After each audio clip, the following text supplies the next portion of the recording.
भारतीय नागरिक निमिषा प्रिया, जो कि यमन में एक हत्या के मामले में मौत की सजा का सामना कर रही थी, उन्हें लेकर एक बड़ी खबर सामने आ गई है। भारत के ग्रैंड मुफ्ती के ऑफिस की ओर से बयान जारी कर बताया गया है कि प्रिया की पहले से निलंबित की गई मौत की सजा अब पूरी तरह रद्द कर दी गई है। यह ऐलान यमन की राजधानी सना में एक हाई लेवल बैठक के बाद किया गया।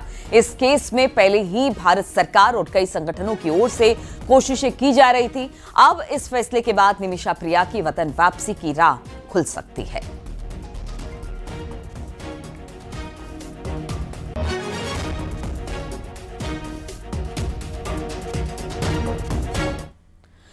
मौलाना साजिद रशीदी के डिंपल यादव पर अभद्र टिप्पणी करने के मामले में बीजेपी एनडीए सांसदों ने संसद परिसर में विरोध प्रदर्शन किया। बीजेपी ने मौलाना साजिद रशीदी के बयान को महिला और डिंपल यादव का अपमान बताया। दरअसल साजिद रशीदी के डिंपल के पहनावे पर अभद्र टिप्पणी की। मस्जिद में मीटिंग के बाद यह टिप्पणी की गई थी। हालांकि मौलाना ने बयान पर सफाई देते हुए कहा कि यह सही है, जिस पर बीजेपी समेत बाकी दलों ने भी निशाना साधा।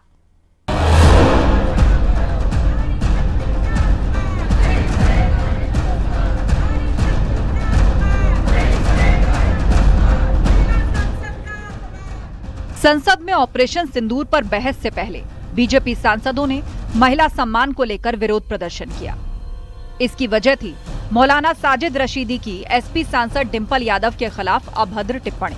बीजेपी एनडीए सांसदों ने विरोध प्रदर्शन किया और सवाल उठाए कि आखिर इस मुद्दे पर अखिलेश यादव ने चुप्पी क्यों साध रखी है। पार्टी अलग अलग हो सकती है, लेकिन वो पार्लियामेंट की हमारी एक सांसद हैं, देश की महिला हैं, और उन पे इस तरह की अपमानजनक टिप्पणी करने के बाद भी इतनी बड़ी तुष्टीकरण है कांग्रेस की, समाजवादी की, कि उसके खिलाफ एक शब्द नहीं कहा जा रहा है। हम उसके विरोध में प्रदर्शन कर रहे हैं। बीजेपी सांसद बांसुरी स्वराज ने पूछा कि क्या तुष्टीकरण की राजनीति एक महिला सांसद की गरिमा से ज्यादा अहम है। तुष्टीकरण की राजनीति को बढ़ावा देते हुए उनके पतिदेव जो स्वयं एक माननीय सांसद है श्री अखिलेश यादव जी, उनकी पूरी पार्टी और पूरा का पूरा विपक्ष एकदम मौन धारण करे हुए है, चुप्पी साधे हुए। मैं जानना चाहती हूँ क्या तुष्टीकरण की राजनीति एक महिला के सम्मान से भी ऊपर उठ गई है।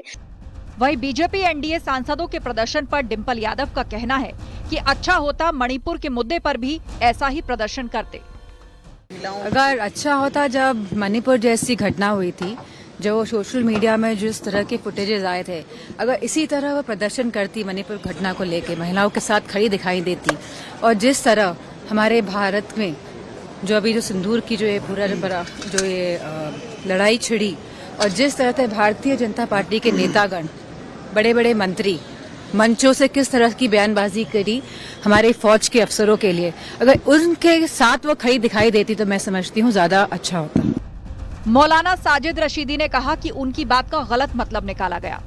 बराबर में बैठी हुई इकरा हसन जो एमपी भी हैं, उनको देखिए आप कैसे बैठी हुई हैं, क्योंकि हमारा समाज इस चीज को अलाउ नहीं करता। हमारा समाज नहीं मानता इस चीज को। वो कहते हैं कि नहीं, ऐसा नहीं होना चाहिए। तो अगर मैंने ऐसी बात कही है तो मेरा मकसद ये तो था ही नहीं कि उन्होंने कपड़े ही नहीं पहने। मेरा मकसद तो ये था कि जो मर्यादा उन्होंने भंग की है मस्जिद। वहीं इकरा हसन का कहना है कि महिलाओं के खिलाफ ऐसी टिप्पणी करने वाले धर्म के ठेकेदार नहीं हो सकते। बहुत अभद्र टिप्पणी है, अफसोसजनक है, और ऐसे लोगों पे कड़ी से कड़ी कार्रवाई होनी चाहिए। इनको सामाजिक रूप से इनका बहिष्कार होना चाहिए।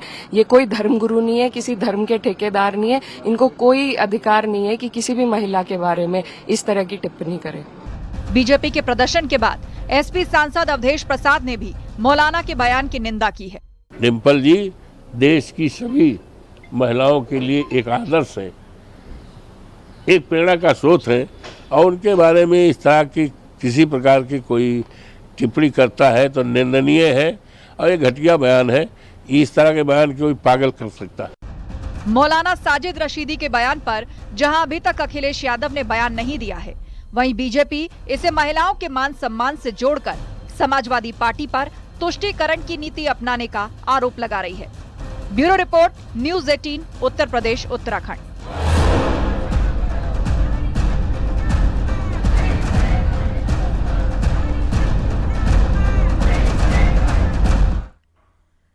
जालौन में अवैध अतिक्रमण के खिलाफ नगर पालिका का बुलडोजर गरजा। कोंच नगर में अतिक्रमण हटाओ अभियान के तहत सड़क के किनारे और बाजारों से अवैध अतिक्रमण को हटाया गया। ये तस्वीरें हम आपको दिखा रहे हैं जालौन की, जहां पर अवैध अतिक्रमण पर नगर पालिका का बुलडोजर चला। सड़क और बाजार में जितने अतिक्रमण थे उनको हटाने का काम किया गया।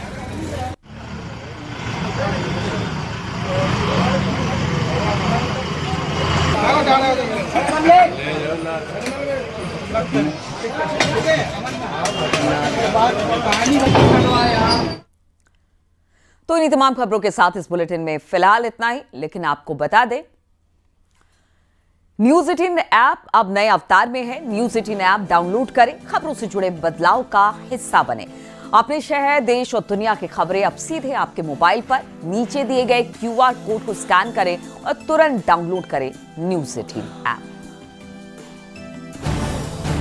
आप देख रहे हैं न्यूज 18 उत्तर प्रदेश उत्तराखंड।